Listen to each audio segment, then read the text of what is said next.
Nowhere is Britain's patchy record on marine protection brought into sharper focus than on the Goodwin Sands. Well, you have the most important one is the sand eel, which is the basis of the whole ecosystem. For conservationists, the shoal 6 miles off the Kent coast is a special place where seals haul out and rare species still thrive in the shallows. But its protected status won't stop the port of Dover dredging 3 million tonnes of sand from the area to use as construction material. It's a complete mockery. I mean, how can you conserve something if you're going to then allow people to take away 3 million tonnes of it? It just doesn't make sense. It's totally illogical. And the government's got to be really robust and stand up and say these conservation zones are for conservation. 3,000 miles away in New York, Britain called on world leaders gathering for the United Nations General Assembly to protect 30% of the world's oceans by 2030.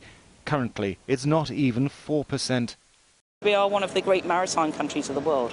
Our shipping channel, the English Channel, is one of the busiest in the world. That doesn't mean that we have to damage the environment. We can do marine conservation and have a sustainable economy. So having that partnership there, showing again by leadership, is something that we can work with other countries to make sure we achieve together. Sky News closely followed Lewis Pugh's record swim from Land's End to Dover as part of the Ocean Rescue campaign, highlighting poor marine protection. He welcomed the announcement as a bold start. I saw a few dolphins, I saw a few birds, I saw one turtle and not much else. Our oceans have been so badly overfished. And then when I went onto the beaches, you know, all the way along the beaches where I was walking, there was plastic pollution. It's almost like we have hoovered up the fish and thrown in the plastic. And so today's announcement is very, very exciting.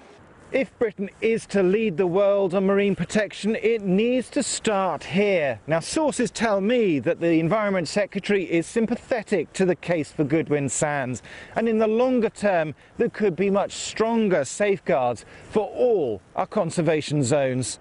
The seas have long been seen as a resource to plunder, often at the cost of the environment. Proper marine protection would ensure the world's oceans have a more sustainable future. Thomas Moore, Sky News on the Goodwin Sands.